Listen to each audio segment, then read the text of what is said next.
News. With us today, talking about the question of public money used for out-of-court settlements or settlements.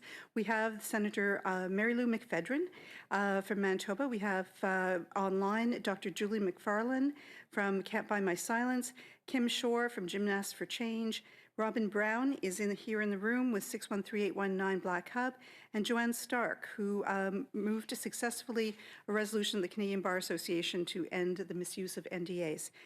Senator McPhedran. Thank you very much, Elizabeth. It gives me great pleasure to be here today after more than 3 years in development in order to introduce, as I just have, in the Senate of Canada, a new bill, and the short title of the bill is Can't Buy Silence Act. I want to thank my team, advocates, legal counsel at the Senate, and a whole network of people coast to coast to coast who've communicated their concerns, their stories, their need for substantive change. My bill would change 2 federal laws, the Parliament of Canada Act and the Financial Administration Act. And it would have the effect of addressing non-disclosure agreements, or NDAs, that cover up wrongdoing caused by harassment and discrimination or violence by any entity funded by federal and therefore public funds. This bill follows the money, making it impossible to use federal monies for such NDAs on a go-forward basis.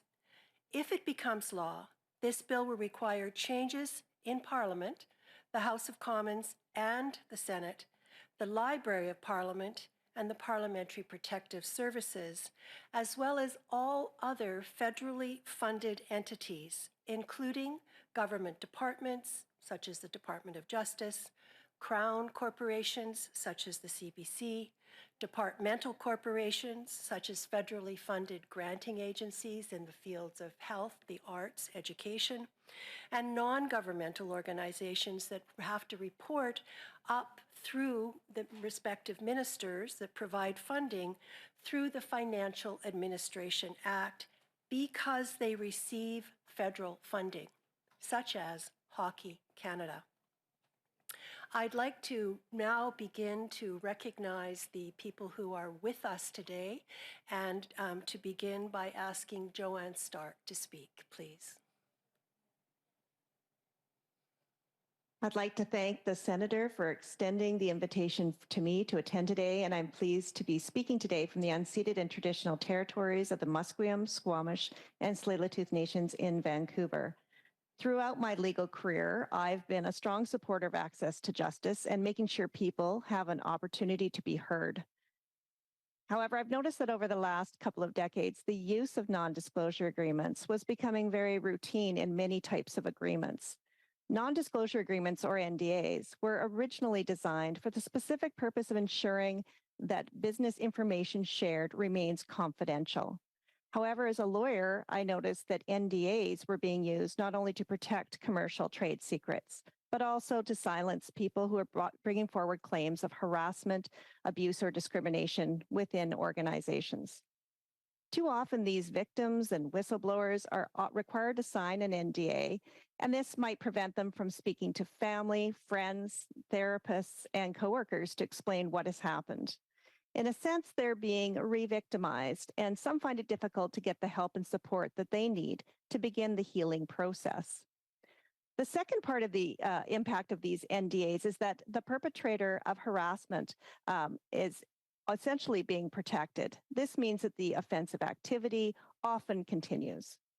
The organization is often more concerned with protecting the perpetrator, who may have a higher level of responsibility and is considered more valuable than the person who is being victimized, who is often a lower level employee or person within an organization.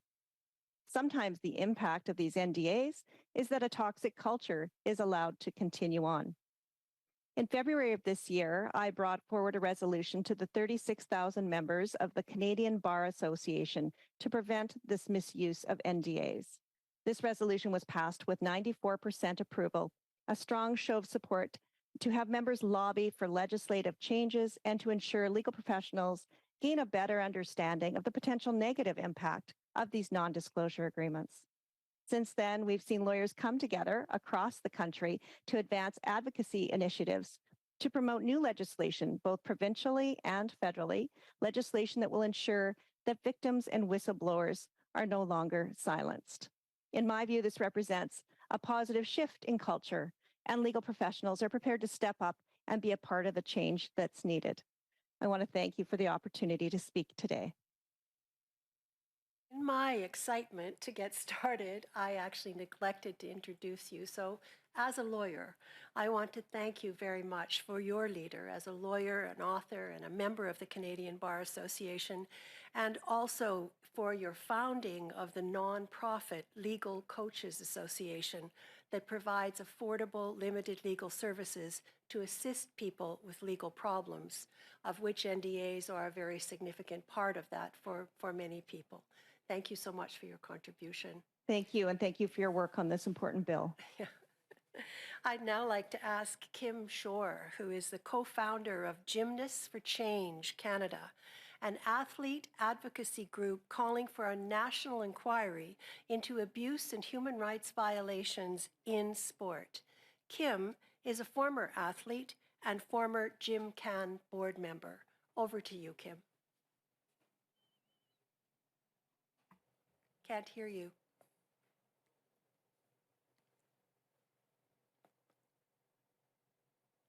You have to unmute.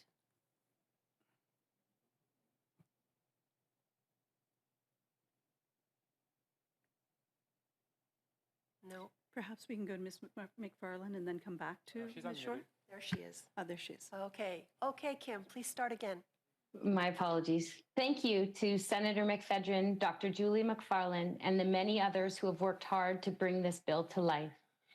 In the autonomous, self-policing world of sport, silencing those who dare to challenge the status quo or disrupt those in power is aided by NDAs, which take on many forms. For example, athlete contracts. These are signed under duress with no bargaining power, yet are required if an athlete wants competitive opportunities or funding support. The result is a complete loss of power for the athletes, whereby speaking out against their sport federation for any reason is strictly prohibited, and retaliation for those who try is real. Confidentiality agreements. These are used during the sport disciplinary process to silence victims.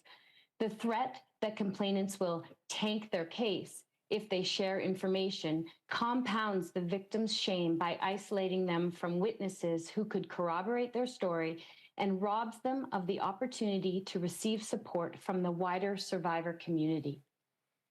Neglect of fiduciary duty. Board members are told over and over that their loyalty and obligation is to protect the organization, that bad press for the sport organization is worse than the abuse itself.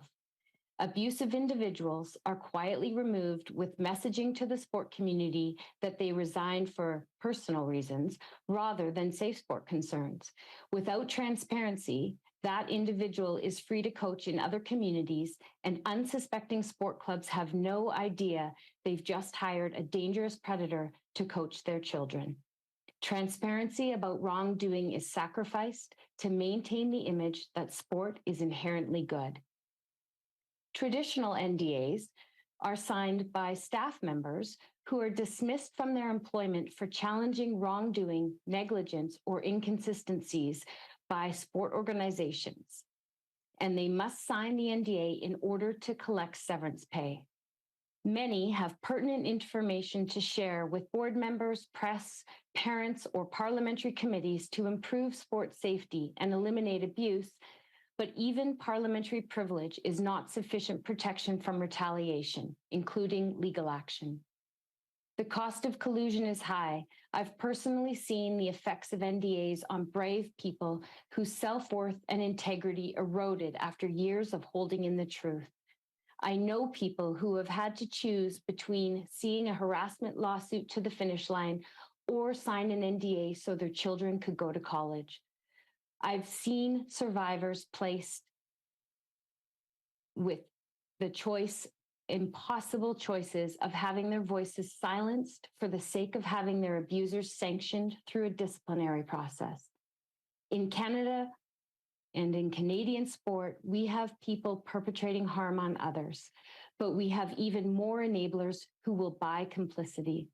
Eliminating the use of NDAs means one less tool in the perpetrator and the enabler's toolkits.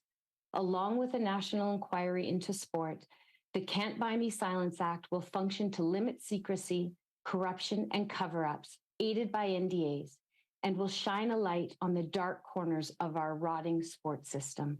Thank you very much. Kim. I am joined here in the Ottawa Parliamentary Studio by Mr. Robin Browne, who co-founded the Federal Black Employee Caucus and now leads the 613-819 Black Hub that has been working to stop systemic anti-Black racism and discrimination in Ottawa, Ontario, and Canada since 2017. Over to you, Robin. Thank you, Senator. I'm coming to you from the unceded, unsurrendered territory of the Algonquin Anishinaabe people. And I signed an NDA, so I'm here to tell you my story.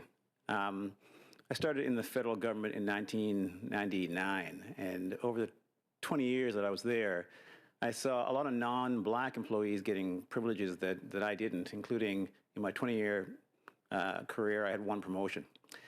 But I didn't really have the courage to challenge that until December of 2017, when, as the Senator mentioned, I co-founded the Federal Black Employees Caucus.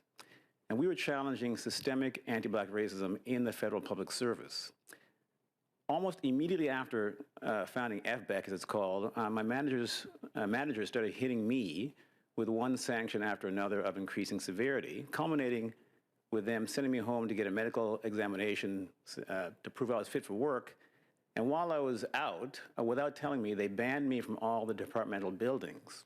And they circulated a poster to the security guards that said, "Robin is banned from all the departmental buildings. If he shows up, ask him politely for his pass. If he refuses, call security. And don't hesitate to call 911 if he shows signs of violence." I got that poster through access to information, and I filed a complaint with the Canadian Human Rights Commission. Now, the Canadian Human Rights Commission responded the way it often does with race-based complaints. It tried to dismiss my complaint. I sent them a letter saying, "Hey, how you doing? I'm co-founder of the Federal Black Employees Caucus, and we think the Canadian Human Rights Commission is useless. You trying to dismiss my complaint and dismiss the fact that systemic anti-Black racism exists kind of proves that." 2 weeks later, they agreed to handle it, and then it went through the system very quickly and got referred to the Canadian Human Rights Tribunal. When that happened, my manager at the time came to me with a deal, and the deal was, "Hey, drop all your complaints. Don't talk about the bad stuff you did to us. We'll give you some money. You can go off and do what you want." So I took that deal, and I signed an NDA. And that means I dropped all my complaints. I took the money. Then I was like, wait a second. If I don't talk about what happened, not only are the people that abuse me is going to not be held accountable, they'll be doing this to other people. So I changed my mind. And I'm here to fully support this bill because it'll be a really good step towards holding not only my people, but all these people accountable for perpetuating systemic anti-Black racism in the federal public service. Thank you.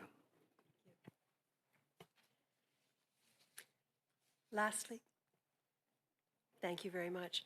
The last speaker today is Dr. Julie Macfarlane, who is a professor emerita and a member of the Order of Canada, who's won many awards for her work as a law professor and an advocate in increasing access to justice. With Zelda Perkins of the United Kingdom, Dr. Macfarlane co-founded the advocacy group Can't Buy My Silence, which has helped develop numerous legislation in various stages of progress around the world in order to stop the misuse of NDAs. Dr. Macfarlane, thank you and welcome. Thank you very much, Senator. And can I first of all say, it's wonderful to see everybody here. Hello, Robin.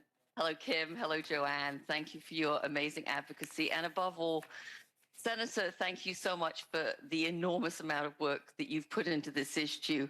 I've been working alongside you for about a year now. Um, we have already brought together parliamentarians from all over the world in an international roundtable to talk about legislation of this type. So I just wanted to be clear that the Senator has very much done her homework and more here in looking at lots of different perspectives and collecting opinions in order to bring forward this really extraordinarily groundbreaking bill.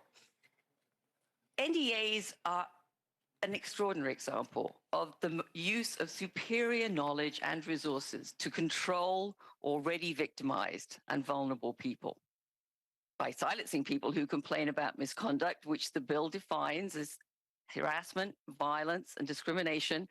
The status quo of racial and gendered privilege is inevitably maintained. For our own government to use NDAs for this purpose is unacceptable.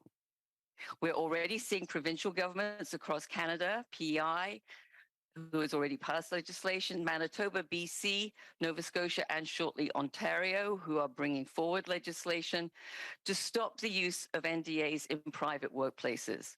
But today we're talking about federal employees, people like Robert, and federally funded organizations like Gymnasts for Change and everything in between, everything that is supported by the public purse.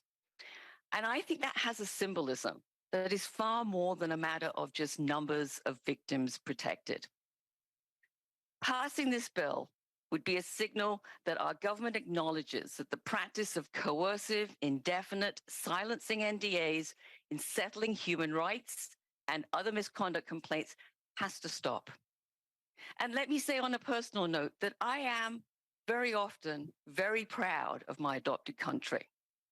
And I hope that my government will make me even prouder by stepping up and accepting that this change needs to be made. For those who've signed NDAs with the federal government or with a federally funded organization, the passing of this bill will bring your nightmare to an end. Kim has described some of the impacts on people. Zelda and I have talked with and corresponded with hundreds of people in the last 18 months. And we know the heartbreak of the isolation and the silencing that NDAs bring. If this bill is passed, no public money can be used to enforce an NDA that somebody has already signed with the federal government, somebody like Robin, which was probably without full understanding and likely from all of the data that we have with coercion in any case. For anyone who is now presented, once the bill is enacted, which I am very hopeful it's going to be, with a take it or leave it NDA in the future, without clear legal advice that you can protect your own privacy in a one-sided confidentiality clause without promising to protect the perpetrators in return. For those people, the passing of this bill will mean that that NDA is not enforceable against you. I have found in all the countries I've worked in so far on this issue, including the United Kingdom and Australia, Canada, and the US, that there is a central misconception here, which this bill will make clear. NDAs are not something that are done to protect a victim because it's the only way they can get privacy. They are done to protect the other side with the agreement of the victim. And if we start giving people proper information about the fact that they don't have to promise to protect the other side in exchange for their own privacy, that they can be protected, and they can also, by this bill, be protected from coercion and moving forward without proper legal understanding, then that will be the most important step forward we have in eliminating this particular tool or fashion, whatever you want to call it, from the arsenal of settlement negotiations. It will mean that victims are respected and protected, and instead of chilling the climate for those people who might be thinking about speaking up about misconduct and are afraid that they too will be asked to sign an NDA, those people can be confident. now that an NDA will not be forced on you. I really hope that our government will do the right thing here and take the correct, not party political, but simply moral stance on stopping the use of exploitative and unfair NDAs. Thank you. Dr. McFarlane. Thank you. Now it's time for questions. C'est le temps des questions. If anyone has a question, please raise your hand. Ashley Burke, CBC. Senator McPhedran, does this bill, if it was passed, mean that all national sport organizations that receive federal funding, like Hockey Canada, would, moving forward, have to declare publicly on an annual record of some sort, if they've used any NDAs, how much they paid for it? And as well, if they don't, is there any sort of penalty in place? The penalty question is very interesting. Thank you for the whole question, Ashley. The short answer to your question is yes, in terms of the requirement to report, because in this act, the onus is placed on the minister of the department of the federal government that's providing any kind of funding to those non-governmental organizations. And of course, yes, it includes sports, but it's not limited to sport. And as to the consequences, well, this has a lot to do with transparency and accountability in the parliamentary system, because what this act does is it places the onus on the ministers that have granted money to non-governmental organizations such as Hockey Canada to report through the Financial Administration Act, which is a mandatory, long-established reporting system, to Parliament through the minister, the president of Treasury Board. And a section of this act also places a clear onus, one could argue, of course, this would be the case, for the president to certify that the information received up through these various levels of reporting is accurate, has been determined to be accurate and full and consistent with the act. So consequences have a lot to do with what happens when there are gaps or there are shortcomings and they become revealed as part of the parliamentary review process. It's added to that on an annual basis. You add the fact that the act itself, which is designed to be a mechanism of greater transparency, greater accountability, requires a 2-year review every 2 years back to parliamentary committees, both in the House of Commons and the Senate. So this is a very public process. It also allows for the parliamentarians to take some leadership, some responsibility in terms of testing and assessing whether this legislation is actually doing what it has been designed to do. For example, Hockey Canada, there was some criticism that they received their federal funding back without a condition that they no longer use non-disclosure agreements moving forward. Would this bill, if passed, change that they would be required to do so in order to get federal funding? Yes, this bill places the onus on the minister of the department that is making contributions of federal money, public money, to any non-governmental organization. So the onus would be on the minister to place those restrictions to prevent the misuse of the NDAs, and also to require a reporting back on whether any NDAs had been used and for what purpose, and also the amount of money associated with those NDAs, if any. There's no, for example, financial penalty if organizations don't follow this, if it's passed, but it could come out publicly during the parliament. Is it more of a public sort of shaming exercise than there being a financial penalty? You have that exactly correct. And of course, when we have a parliamentary review by parliamentarians, typically what parliamentarians are looking for is effectiveness. And if the determination is that a piece of legislation turns out not to be as effective as we want it to be, then that's exactly where the legislation needs to be for amendments to be developed to make it more effective.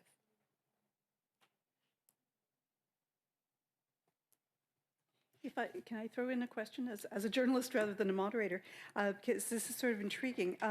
If you look at something like public accounts, every year. You see lots of out-of-court settlements on the part of the federal government where they're cutting a check, and it's often accompanied by an NDA.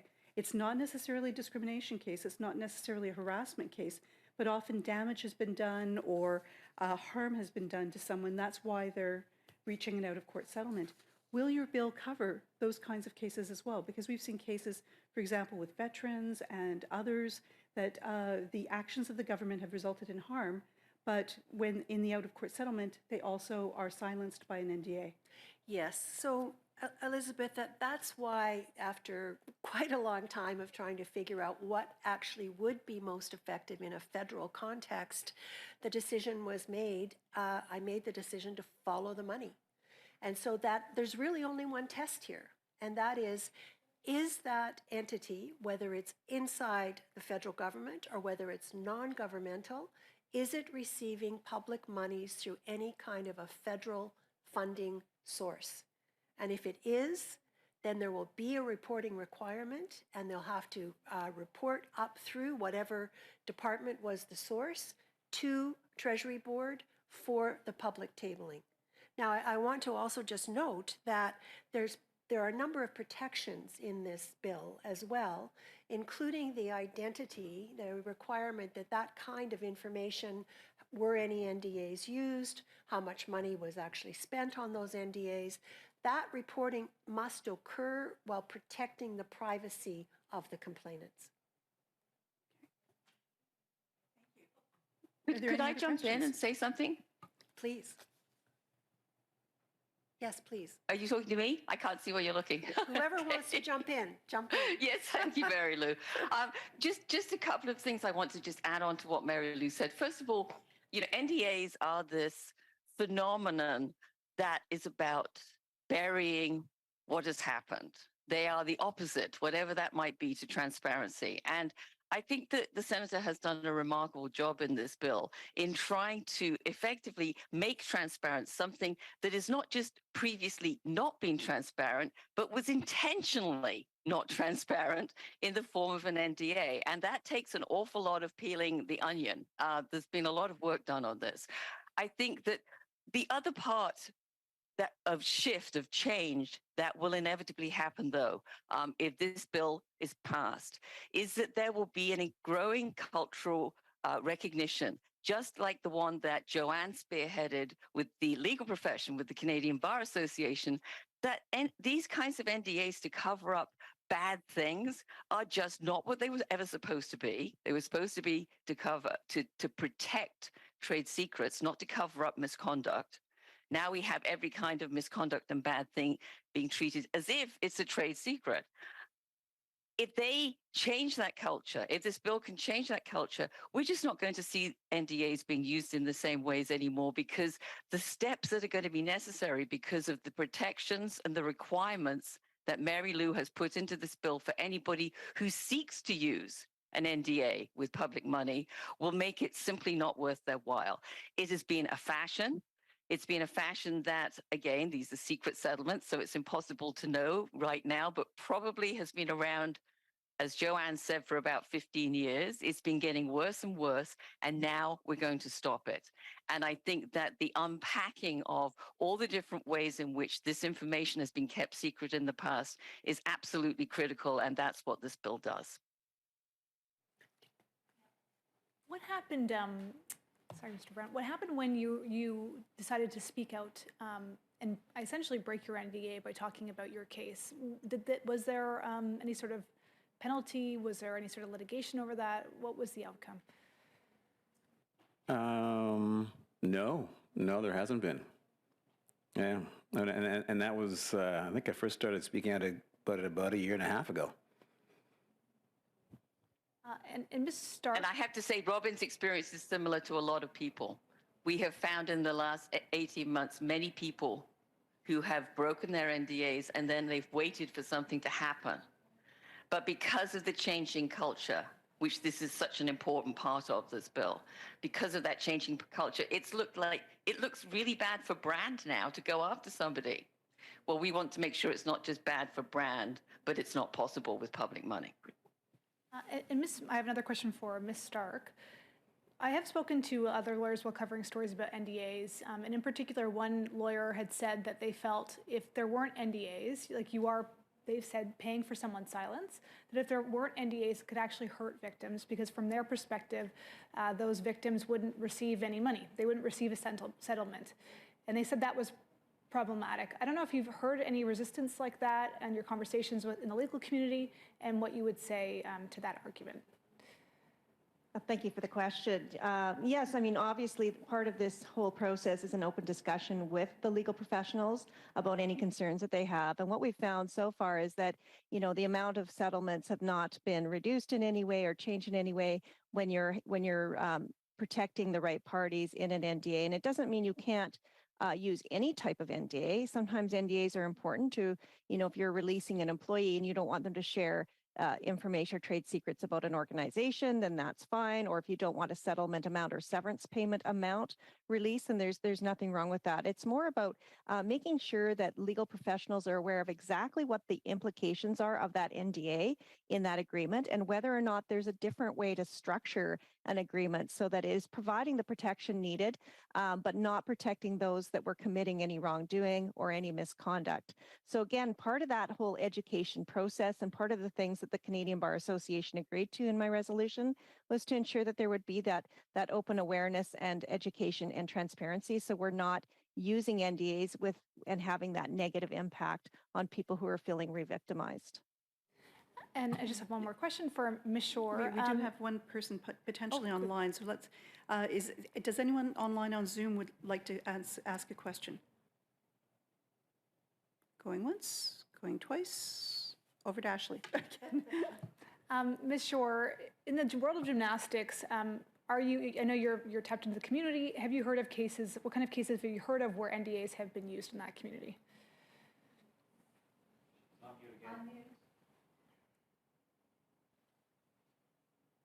Ms. Shore, you're Kim, on mute. please unmute. Thank you for the question. As I mentioned in my opening remarks, NDAs or other silencing mechanisms come in many forms. And absolutely, I think every national team athlete is subject to signing an agreement. And with that comes both an implicit and explicit expectation that the sport organization is never challenged, even if wrongdoing is a concern. I would say I have seen staff who have had to sign NDAs in order to receive their rightful severance pay or settlement after leaving the organization. And it's debatable whether some of these terminations or layoffs, if you will, were targeted because of knowledge that that staff person may or may not have had about wrongdoing or negligence in the organization. And I've seen the deteriorating effects on the individuals who carry those secrets with them because they feel that they could actually help children not be abused or help the sport become a healthier place if they could share their information so that action could be taken. Are there any other questions? Y a-t-il d'autres questions? Thank you very much. Let me just add one thing. There wasn't a question, Of course. but I think it's quite important. And that is about NDAs that have already been put in place. So Robin's being one example. What this does, and this is now entitled S261, the bill's now been given a number, excuse me, covers all NDAs, past, present, future, in terms of giving voice back to those who signed. And one of the things that I've heard, I've represented numerous people over the years when I was practicing where NDAs were involved in order for a settlement. And one of the things that I've heard in the 3+ years that I've been working on this bill is that it's that silencing, it's that threat that people feel is hanging over them, that's indeterminable, and that if there was going to be action brought against them, they could never fight back because the deep pockets of the federally funded organizations are so different from what they as individuals have. They can't afford to defend themselves. And so that has a huge influence in the silencing that takes place. And what has been reported to me, and I think probably to everybody joining me today, is the stress of that. And this bill takes that away, past, present, future, and provides very specific protections. You want to go to a lawyer to get fresh advice? You can. You want to speak to an elder of your community? You can. You want to go to a therapist and say everything you need to say? You can. You want to go to your family? You want to go to friends? You want to be able to talk about it? You can. Okay. Thank you very much. Thank you very much.